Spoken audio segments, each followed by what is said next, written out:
getting it down in there. Oh, now we're grinding meat. So this is the last step, Billy? Yes, indeed.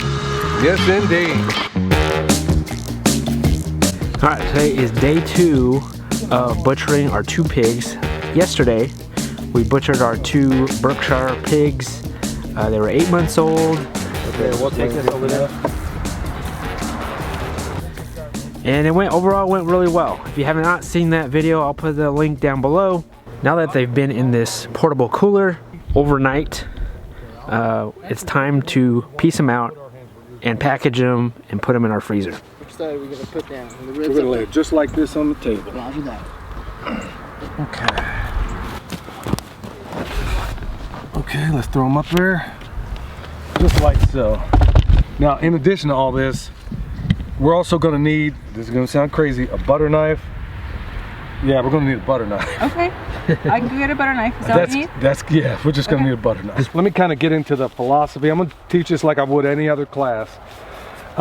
There's 3 kinds of butchery. One is homestead subsistence butchering.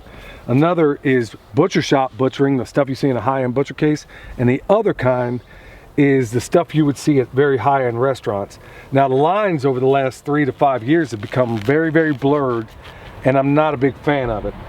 And there's a reason why, because what a lot of people are teaching right now, we need to stick to a homestead. I can do all those types of things, but we're gonna show y'all the most basic way. We're gonna do a paint by numbers that no matter the animal, it doesn't matter if it's a pig, a sheep, even a cow, if you just remember the steps I'm gonna teach you, it's gonna work no matter what. We're gonna lean this up to the edge like this. You want this. This is your ham, this is your hock. So we're gonna do a couple of things here. Now, you can see this fat line on yours and mine also. All you're gonna do, we're gonna take, remember you got a chef's grip and you got a butcher's grip. And it doesn't matter. These things on these kinds of pigs, because it's a very, very tall pig, the anatomy is gonna be a little bit different, but this is all gonna come off. We're gonna pretty much follow that fat line, and then you can see it kind of turn. Perfect. Okay, now you're gonna wanna put down your knife. Okay. Put one hand up here and kind of push down to see where, yep, but you wanna find where it gets into the socket. And if you want, Lorraine, go ahead and make your cut on this side. You're gonna cut through that tendon, like come right, there you go. And then come over the top a little bit. Okay, I do see it. You see it? Yep. There you go. Okay. Now you can use the gravity in your favor just to expose it. Now you can use your knife to make the separation. If you like, you can use a smaller knife. There's times you're going to want to twist, but not in this particular case. Oh, okay. Bam. Okay. Okay, so we'll take, I want you to put all your meat over here. I'm going to put all mine over here. Okay. Because we're also training at the same time. There's something I'm going to teach you eventually. So this is a hock. That is a hock. Okay. And show me where the other hock is. Bam. The pig that they're piecing out right now is the one that we skinned yesterday. So just to kind of get it start, now I want you to hear the sound it's going to make when I get, this is very important. As soon as I get through that bone, I want to stop. Otherwise, it's going to be. You're messing up your meat. There you go. It looks ugly. Hear that sound? Tell me when to stop. So. There you go. I stopped it for you, but yeah. So Okay, then, let me count yours. she's meticulous and she's going to be good at this. Remember, you finish your cuts. Yeah. Bam. That's a wrap. If you can, just use the weight of the saw. Perfect. Perfect. Okay. There you go. You got it. Okay. Stopped. Does that seem easier now that you're kind of letting the saw do the work? Yeah. So when I was thinking mid-saw, I was like, I can go cut wood now. Because before, when we were trying to do it with a saw, I would be like, I can't get to this. But then now I'm like, oh, if you just do it like this, it cuts. All the way to the table. Try to get it in one cut. Almost. You're pretty good considering the other one I did. But you see how it's not walking away from you where you got 2 different cut lines? Yeah. Oh yeah. Got it. Beautiful. Okay, so what's this? This is the ham. What's this? This is the sirloin. Bam! Okay. Okay, so what's your next This is cut? the sirloin.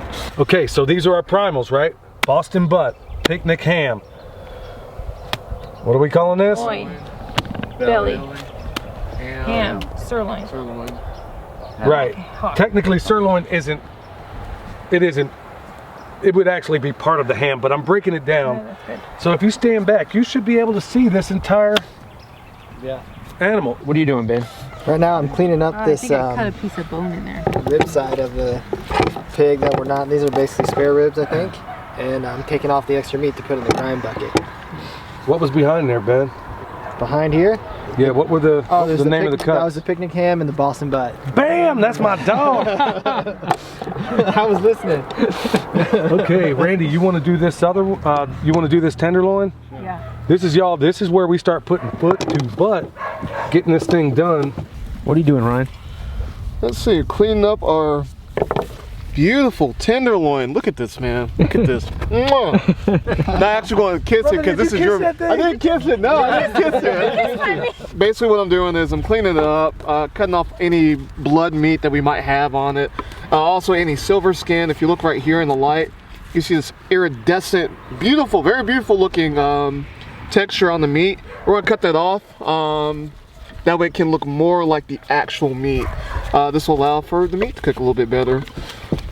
Is that the same thing, Randy? It's the same thing. Same thing Ryan's doing. Okay. I am getting these ribs off of the picnic in the Boston. How do you think today's going so far? I love Are you enjoying this? Yeah, Billy is such a good teacher. And I actually really enjoy piecing out this animal. I had tried to watch a couple YouTube videos before today, and I had no idea what anyone was talking about. But I feel like today, this is all making sense. I see light bulbs going off everywhere, and this is just, it's kind of fun. Take as long as you need, Ben. This is a new method for y'all, so it's okay, y'all. Where'd you learn to butcher, Billy? The local pig in Kansas City. I started out asking if they'd let me sweep the floors because at the time every hipster in Kansas City wanted to be a butcher. And I was much older than the typical person in there. All those guys were in their early 20s, and at the time I was in my mid to late 30s. So I swept the floor. I asked for any way to get in that front door. I did.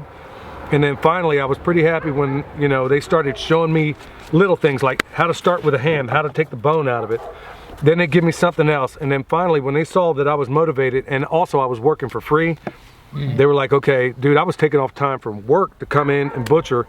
So finally they started paying me in meat, and then ultimately got to the point where they would trust me with entire animals, then doing charcuterie, some of the high-end cuts. But honestly, the thing I enjoy most about all this is going right back to the roots, doing subsistence and homestead butchery. That's what it's all about. Is this the bacon?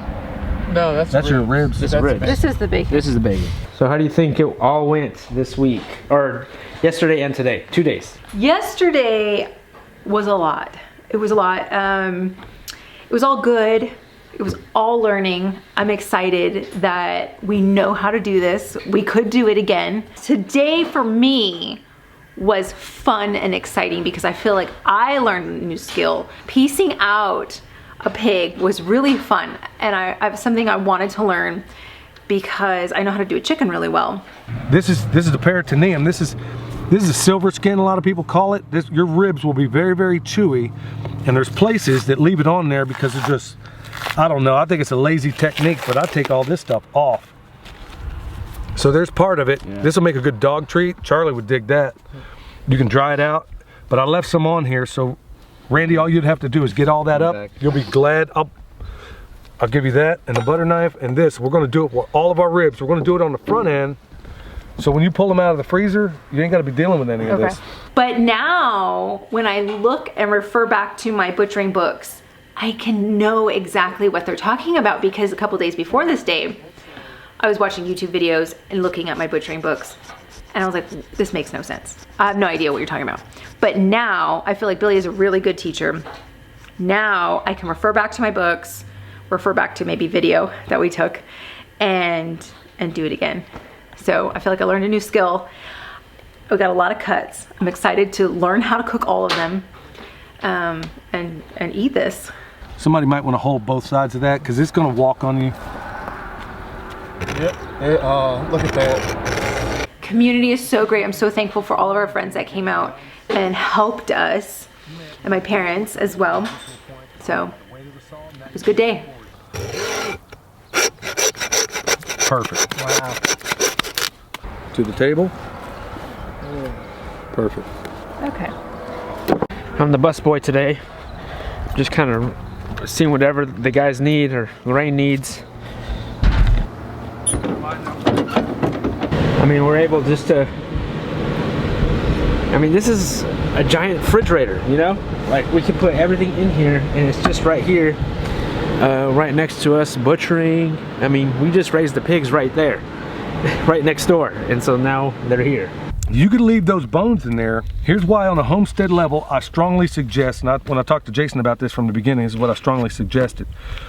I strongly suggest that you keep the baby backs and make all of your loin boneless. Reason why, if I cut these off and make bone-in pork chops, you have what's called the internal and external intercostals. Basically, this meat right here between the ribs is largely wasted. You're not gonna eat that on a pork chop, but if I made these baby back ribs, you could eat them. Right. You dig? How did you know these are pork? All right, we just had lunch. Now we need to bag up all this meat. I just want to identify, like, you're so, I want to be able to do it. Okay, it's gonna take time. Okay. Okay. Yeah, those are pork chops. And what are these ones? These are the sirloin. Gee, I can't remember. No, steaks. they are. Yeah, they're sirloins. These are sirloins And right this here. was the roast, right? Exactly. These are sirloins, and you can always tell because they look. There's a couple muscle groups there. Yeah. First, this will keep all the freezer burn if we can get all the air out of it. Typically, if we had one of these that was out to here, it would be a lot better, but that's okay. Because what you can do is just do one of these, and at the end of the day, go ahead and cut it. I don't use this, so I never know. Yeah, these aren't my favorite either. I don't use plastic wrap. So, we want to make sure all the air is out of it. That air is not our friend. Okay, so we know this is an arm roast. Arm roast. Okay, so we're going to take some of our butcher paper. Now, here's where it's real consequential. And I'm not sure this butcher paper is. Okay, now most people think you wrap something like you do a present, but you don't. You work from corner to corner. So no matter the item, here's how we're gonna wanna do it. We're gonna work from this corner. So I'm gonna take the end like this, and not only is it's gonna wrap better and store better, it's gonna be more concise and it's gonna look neat. You wrap it over one time, roll it, wrap the other side. Kind of hard to work in these gloves. I feel like I came out of Whoville with these gloves. Yeah. Part of the artistry of it, if you ask me. I think doesn't that just look appetizing in the packaging? Christmas present. Exactly. Baby But backs. you're right. It is more appealing Baby if you can see it that way. But that just looks really, really cool. How's Charlie doing? How's Charlie doing today? How's Charlie doing with your sweater? How's Charlie doing? Good boy, Charlie. Good boy, Charlie. They're just getting it down in there. Oh, now we're grinding meat. So this is the last step, Billy? Yes, indeed. Yes, indeed. This was a very, both of them were very lean pigs. In fact, so lean that we got no leaf lard, and we got, it's basically all meat is what we have here. That is very unusual. We didn't have any back fat to speak of, but you got no shortage of meat, that's for sure. I'm gonna push down real hard.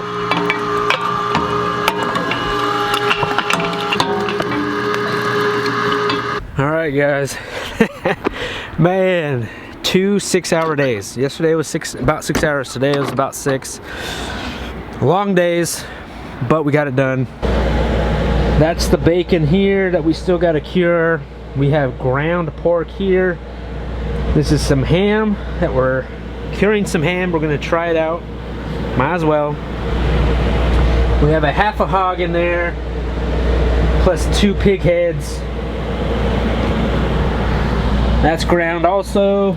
Huge thank you to Pork Ryan, man. He's awesome. He came all the way out here to help us out. Also Billy from Permapastures Farm. They're just sharing knowledge, right? They're just helping us out on our first pig butchery. Next time on Sow the Land, we package up all of our ground pork that we got from these 2 hogs, and we also talk about our first experience butchering our 2 hogs for the first time ourselves on our 1.5 acres. So stay tuned for that, guys. Thanks for watching.